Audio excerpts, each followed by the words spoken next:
Pengertian copyright dan industrial property right. Menurut pasal 1, angka 1 Undang-Undang Nomor 28 Tahun 2014 tentang hak cipta adalah hak eksklusif pencipta yang timbul secara otomatis berdasarkan prinsip deklaratif setelah suatu ciptaan diwujudkan dalam bentuk nyata tanpa mengurangi pembatasan sesuai dengan ketentuan peraturan perundang-undangan. Jadi yang dimaksud dengan hak cipta yaitu hak eksklusif yang secara otomatis diberikan kepada seorang pembuat karya atas karya-karyanya. Jadi hak cipta merupakan kekayaan intelektual dalam berbagai bidang. Yang kedua yaitu hak kekayaan industri adalah hak yang mengatur segala sesuatu milik perindustrian, terutama yang mengatur perlindungan hukum. Hak kekayaan industri sangat penting untuk didaftarkan oleh perusahaan-perusahaan karena hal ini sangat berguna untuk melindungi kegiatan industri perusahaan dari hal-hal yang bersifat menghancurkan seperti plagiatisme. Jadi industri property right ini atau hak kekayaan industri ini adalah hak eksklusif yang diberikan suatu hukum atau peraturan kepada seseorang atau sekelompok orang atas karya ciptaannya. Kemudian apa yang membedakan copyright dan industrial property right? Kita bisa melihat dari slide sebelumnya tentang pengertian hak cipta. Di situ ada tertulis berdasarkan prinsip deklaratif setelah suatu ciptaan diwujudkan. Nah, setelah suatu ciptaan diwujudkan dan diumumkan oleh suatu pihak sebagai ciptanya, maka ia secara otomatis akan memegang perlindungan hak cipta atas ciptanya.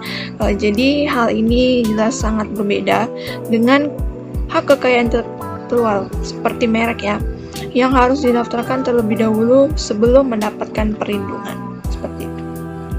Adapun alur prosedur pendaftaran haki di Indonesia berdasarkan indikasi geografis, yaitu dengan diberlakukannya PP 51 tahun 2007 pada tanggal 4 September 2007 sebagai aturan pelaksanaan dari Undang-Undang Nomor 15 tahun 2001 yang mengatur perlindungan indikasi geografis.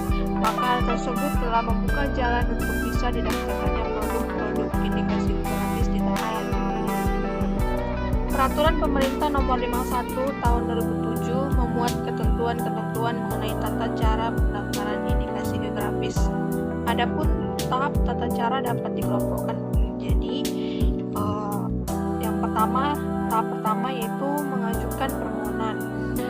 Jadi setiap asosiasi, produsen atau organisasi yang mewakili produk indikasi geografis dapat mengajukan permohonan dengan memenuhi persyaratan-persyaratan, yaitu dengan melampirkan persyaratan yang pertama yaitu permohonan diajukan secara tertulis dalam bahasa Indonesia oleh pemohon atau melalui kuasanya dengan mengisi formulir dalam 3 rangkap kepada Direktorat Jenderal Kekayaan Intelektual atau Kantor Wilayah Kementerian Hukum dan HAM.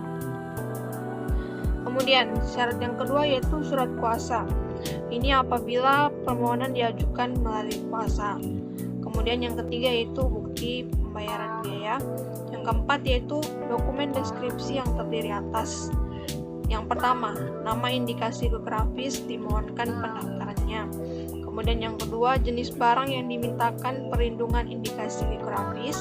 Yang ketiga, uraian mengenai karakteristik dan kualitas yang membedakan barang tertentu dengan barang yang lain yang memiliki kategori sama dan menjelaskan tentang hubungannya dengan daerah tempat barang tersebut dihasilkan. Kemudian yang terakhir yaitu uraian mengenai lingkungan geografis serta faktor alam dan faktor manusia yang merupakan satu kesatuan dalam memberikan pengaruh terhadap kualitas atau karakteristik dari barang yang dihasilkan. Selanjutnya, uraian tentang batas-batas daerah atau peta wilayah yang dicakup oleh indikasi geografis. Dan yang selanjutnya, uraian mengenai indikasi geografis untuk menandai barang yang dihasilkan di daerah itu, termasuk pengakuan dari masyarakat mengenai indikasi geografis tersebut. Dan selanjutnya, uraian yang menjelaskan tentang proses pengolahan dan proses pembuatan yang digunakan sehingga memungkinkan setiap produsen di daerah itu untuk memproduksi, mengolah, atau membuat barang terkait. Dan yang selanjutnya, uraian yang mengenai metode yang digunakan untuk menguji kualitas barang yang dihasilkan dan label yang digunakan pada barang yang memuat indikasi geografis. Dan yang kelima, uraian tentang batas-batas daerah atau peta wilayah yang dicakup oleh indikasi geografis yang mendapat rekomendasi dari instansi yang berwenang.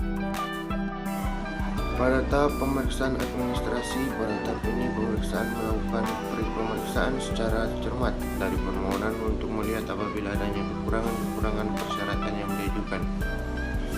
Dalam hal adanya kekurangan, pemeriksaan dapat mengkomunikasikan ini kepada pemohon untuk diperbaiki dalam tengah waktu 3 bulan, dan apabila tidak dapat diperbaiki maka permohonan tersebut ditolak. Tahap ketiga, pemeriksaan substansi. Pada tahap ini, pemeriksaan permohonan diperiksa permohonan indikasi geografis dengan tipe produk yang berbeda-beda. Tim ahli yang terdiri dari para pemeriksa yang ahli pada bidangnya memeriksa isi dari pernyataan yang telah diajukan untuk memastikan kebenarannya dengan pengoreksian. Setelah dinyatakan memadai, maka akan dikeluarkan laporan pemeriksaan yang usulannya akan disampaikan kepada Direktorat Jenderal. Dalam permohonan ditolak, maka permohonan dapat mengajukan tanggapan terhadap 2 penolakan tersebut. Pemeriksaan substansi dilaksanakan paling lama selama 2 tahun.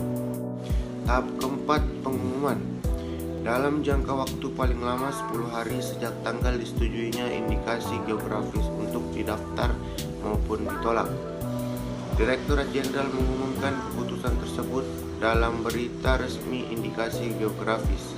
Selama 3 bulan, pengumuman akan memuat hal-hal antara lain nomor permohonan, nama lengkap dan alamat permohon, nama dan alamat kuasanya, tanggal penerimaan indikasi geografis dimaksud, dan abstrak dari buku persyaratan.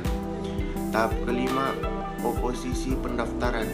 Setiap orang yang memperhatikan berita resmi indikasi geografis dapat mengajukan oposisi dengan adanya persetujuan pendaftaran indikasi geografis yang tercantum pada berita resmi indikasi geografis. Oposisi diajukan dengan membuat keberatan disertai dengan alasan-alasannya, dan pihak pendaftar atau pemohon indikasi geografis dapat mengajukan sanggahan atas keberatan tersebut. Tahap ke-6, yaitu pendaftaran. Terhadap permohonan indikasi geografis yang disetujui dan tidak ada oposisi atau sudah adanya keputusan final atas oposisi untuk tetap didaftar. Tanggal pendaftaran sama dengan tanggal ketika diajukan aplikasi. Direktorat Jenderal kemudian memberikan sertifikat pendaftaran indikasi geografis. Sertifikat dapat diperbaiki apabila terjadi kekeliruan. Tahap ke-7 yaitu pengawasan terhadap pemakaian indikasi geografis.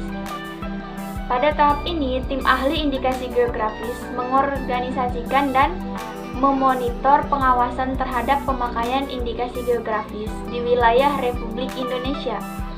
Jadi dalam hal ini berarti bahwa indikasi geografis yang dipakai tetap sesuai sebagaimana buku persyaratan yang diajukan. Kedelapan, yaitu banding. Permohonan banding dapat diajukan kepada komisi banding merek oleh permohonan atau kuasa terhadap penolakan permohonan dalam jangka waktu 3 bulan sejak putusan penolakan diterima dengan membayar biaya yang telah ditetapkan.